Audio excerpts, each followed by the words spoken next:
Hey everybody, this is Mr. Storm, and this is weeks 11 and 12 in digital business applications. For this project, I'm going to give you 2 weeks to work on it because I want you to really dig deep on this project. What you're going to do is you're going to show how much you've learned about international business. You are going to need to show me that you know how to convert currency.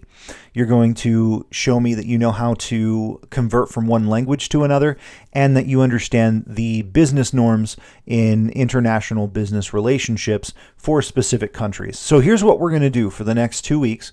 You are going to come up with an idea for a business proposal, a business plan between your hypothetical made-up company and their hypothetical made-up country in another company in another country. Okay, so this is fun, right?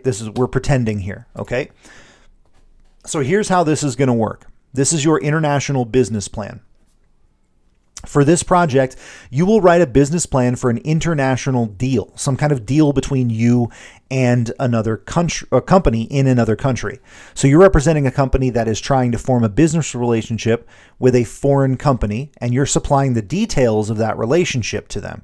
You can either be buying something from them or selling something to them, or merging the companies together, or forming any kind of partnership you'd like.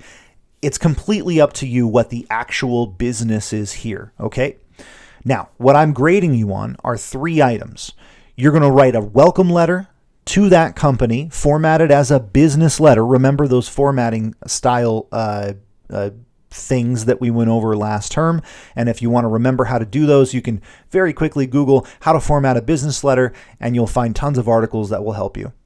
But that business letter must be translated into their language. Okay, so for example, if you're doing business with someone in China, then you need to translate that letter into either Chinese or Mandarin, whatever language they speak at the company that you're doing this business with. Okay, so you're going to have a business letter translated into the language of the company, the country that you're doing business with. All right. Then you're going to create a detailed slideshow presentation, either in Google Docs or Microsoft PowerPoint. This presentation is both going to be in English and their language. Okay, so again, if let's say you're doing business with an Italian company, it needs to be in English and Italian. All right. And that's going to detail the specifics of the deal. So the business letter itself is just going to introduce, hey, I want to make a business deal with you. I want there to be some kind of business relationship.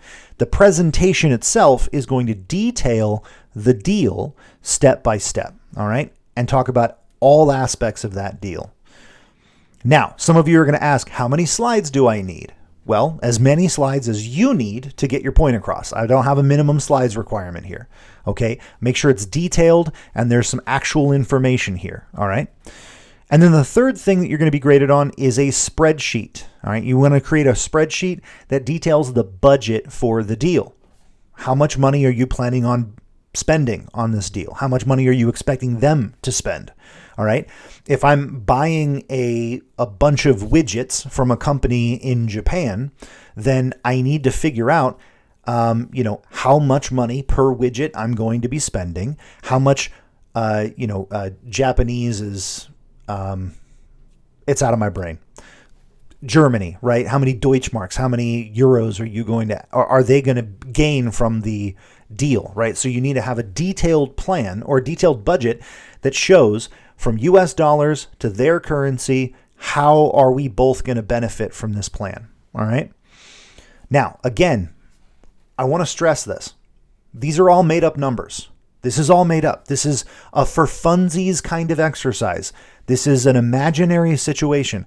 So don't get obsessed and wrapped around the axle about, is this an accurate number? Does this actually work? Put some numbers in there. All right. Make sure the math works out. Right? Don't put a bunch of bad math in there. Make sure the math works out, but you're the one coming up with this plan. All right? This doesn't have to be for a product that exists or for companies that exist. It's completely up to you what this is. But I want to see some work applied. I want to see that you actually took this seriously and really thought this through. Okay? Now, you're going to upload all 3 of those here for credit. Check the rubric. if you want to get a little bit more detail about how this is being graded. All right, so you're working on this for 2 weeks. There's no excuses